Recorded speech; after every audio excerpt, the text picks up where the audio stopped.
और वे भगवान शंकर दिन रात राम राम राम राम राम राम महामंत्र जो जपत महेशु। बाकी सब मंत्र हैं पर राम नाम महामंत्र है।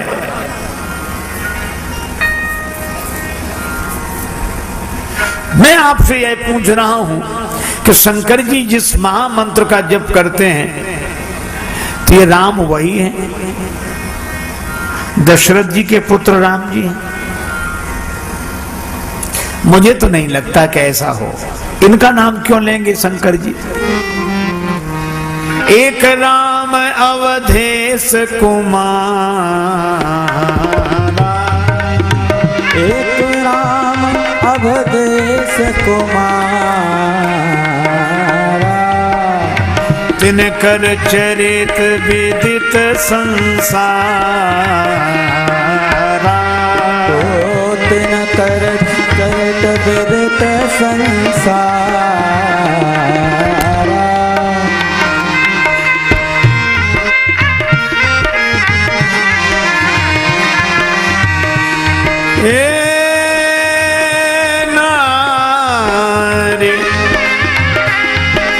नारी वीर दुख लय अपारा, नारी वीर दुख लय अपारा। भयउ रोष रन रावण मारा, भयउ रोष रन रावण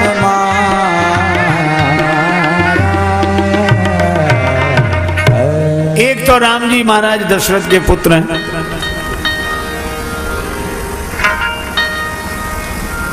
उनका चरित्र सारा संसार जानता है। उनके चरित्र में कोई खास बात नहीं दिखती, राग और रोष, प्रिया से राग और इसलिए प्रिया का हरण करने वाले रावण पर रोष। यही दो दोष हमें दिखते हैं। क्या इन्हीं का नाम शंकर जी लेते हैं?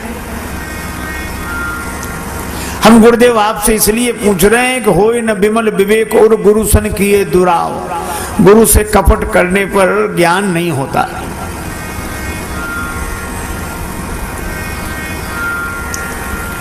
याज्ञवल्क्य जी मुस्कुराए।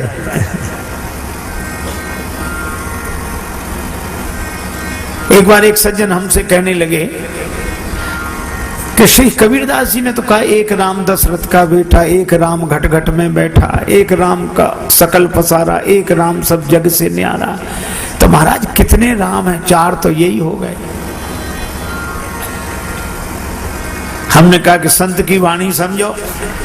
उन्होंने चार कहा ही नहीं, एक ही कहा, एक राम दशरथ का बेटा एक। हाँ तो हमने कहा अगर इसको ऐसे कह देते कि वही राम दशरथ का बेटा, वही राम घट घट में बैठा, उसी राम का सकल पसार, वही राम सब जग से न्यारा। तो बोले महाराज एक फिर ऐसे कैसे हो सकता है कि दशरथ जी का बेटा भी वही हो और घट घट में बैठा भी वही हो और साकार भी वही हो, निराकार भी वही हो और उसी का सारा पसारा हो और वो सबसे न्यारा हो? ये बात हमारी समझ में नहीं आती। हमने कहा एक बात बताओ, तुम एक हो कि नहीं? हाँ बोले हम तो एक हैं। हमने कहा बाप के सामने बेटे हो, बेटे के सामने बाप, तो बेटे हो कि बाप? है? बाप के सामने बेटे, बेटे के सामने बाप, चाचा के सामने भतीजे, भतीजे के सामने चाचा। है? बेटी का बेटा देखेगा नाना नाना, और बेटे का बेटा देखेगा बाबा बाबा, तो बाबा हो कि नाना? आप बाबा हो, आप नाना हो, आप मामा हो, आप चाचा हो, आप भतीजे हो। इतने कैसे हो जब हो एक? तो अलग अलग दृष्टि से, अलग अलग संबंध से आपके अलग अलग रूप हैं। इसी तरह वह एक ही है। और भाव की दृष्टि से दशरथ नंदन है, ज्ञान की दृष्टि से घट घट में बैठा है।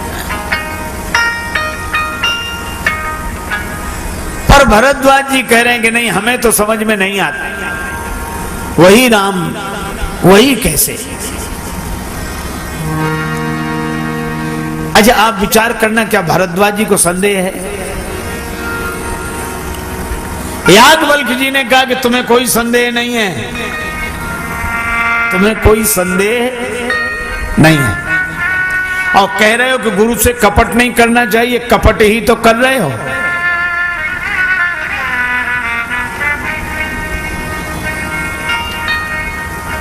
तुम्हारे मन में संदेह नहीं है, लेकिन जिन लोगों को यह संदेह है उनकी तरफ से तुम यह प्रश्न कर रहे हो।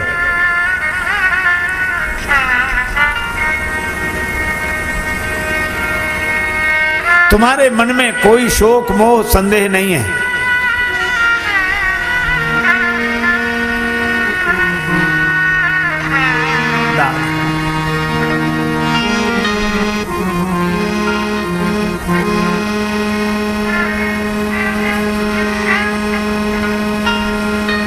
चतुराई तुम्हारी मैं जानी, चाहू सुने राम गुण बूढ़ा, चाहू सुने राम गुण बूढ़ा, चाहू सुन राम गुण बूढ़ा, चाहू सुन राम गुण बूढ़ा, चाहू सुन। कीने प्रश्न मनहु अति मूढ़ा, मनहु अति मूढ़ा, चाहू सुन बूढ़ा, चाहू सुन राम गुण बूढ़ा, चाहू सुन राम गुण बूढ़ा,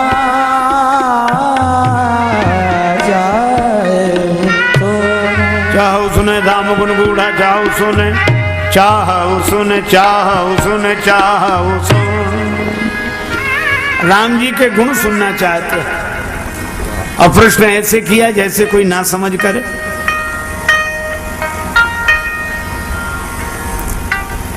बादशाह अकबर ने संगीत सम्राट तानसेन से कहा कि आपसे भी कोई उत्तम गाता है? तानसेन ने कहा, हाँ हुजूर, हमारे गुरुदेव श्री स्वामी हरिदास जी, उनका गाना सुनवाओ कभी। तानसेन जी ने कहा कि वे किसी सामान्य बादशाह के लिए नहीं गाते, वे तो जगत के बादशाह के लिए गाते हैं, जगदीश्वर के लिए गाते हैं। तब मुझे तो गाना सुनना है। छद्म वेश धारण करके चलो। बादशाह छद्म वेश धारण करके गया तानसेन जी साथ।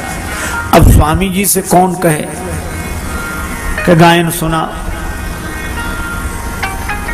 तो तानसेन जी ने एक राग को गलत ढंग से गाना शुरू किया। तो स्वामी जी ने कहा, ये राग ऐसे तो नहीं है, गलत गा रहे हैं। गुरुदेव, मुझे तो ऐसे ही पता था, आप बताओ। तो ऐसा नहीं कि तानसेन जी को पता नहीं था, वो तो गलत इसलिए गा रहे थे ताकि गुरुदेव से गाना सुनने को मिल जाए। और जो गुरु जी ने गाया, आहा हा हा, तानसेन भाव विह्वल हो गए। बादशाह अकबर ने कहा, वाह वाह वाह वाह निकल गया। और तो स्वामी जी ने गाना बंद किया, ये कौन, पता लग गया। तो तानसेन जी अगर गलत न गाते तो स्वामी जी का मधुर गायन कैसे सुनने को मिलता। और इसी तरह भरद्वाज जी अगर कोई प्रश्न न करते तो याज्ञवल्क्य जी के मुख से यह भगवत कथा कैसे प्रकट होती। देखो, कुछ पाने के लिए ना समझ भी हो जाओ तो कोई बात नहीं। और मुझे लगता है कि कोई ना समझ होकर भी अमृत रस का पान कर ले तो उस जैसा कोई बड़भागी नहीं। और ऐसी समझदारी या ना हो समझदारी तो भी जबरदस्ती समझदारी का प्रदर्शन किस काम का, ताकि हम श्री राम कथा के अमृत से वंचित हो जाएं।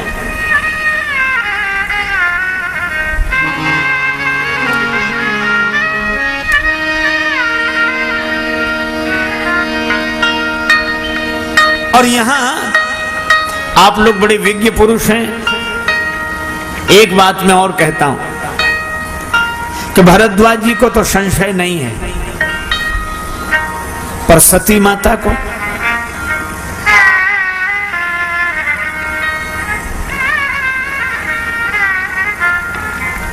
सती माता वंदनीय अथवा निंदनीय?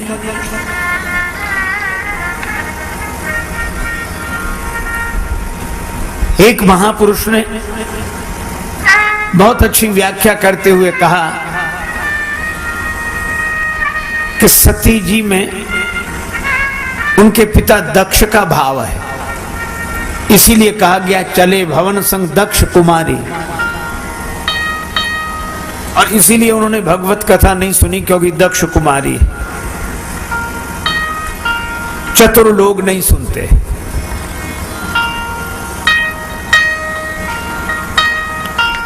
पर एक बात है, जिस सती ने भगवान शंकर का विरोध करने पर पिता के दिए हुए शरीर का त्याग कर दिया है, उसको दक्ष कुमारी कहकर लांछित करना, क्या यह उचित है?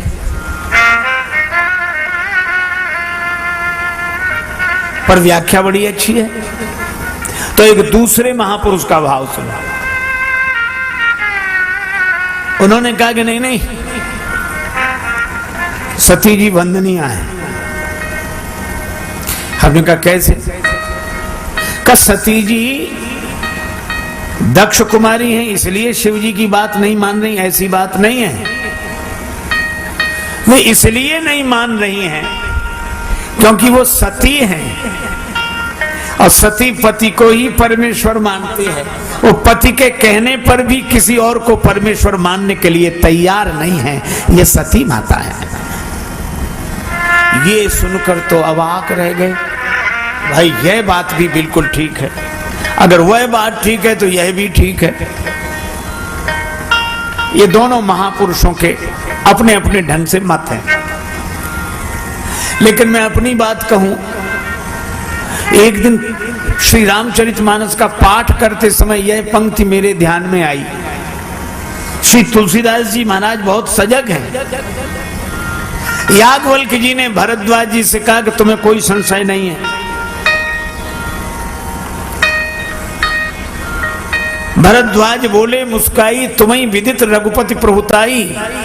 तुम तो राम जी की कथा सुनना चाहते हो, इसलिए ऐसे प्रश्न किया जैसे कोई मूर्ख पूछता हो। पर तुम भगवान की महिमा जानते हो, तुम्हें संशय नहीं है। लेकिन यहीं श्री तुलसीदास जी ने एक अद्भुत बात कहलाई याज्ञवल्क्य जी से। क्या?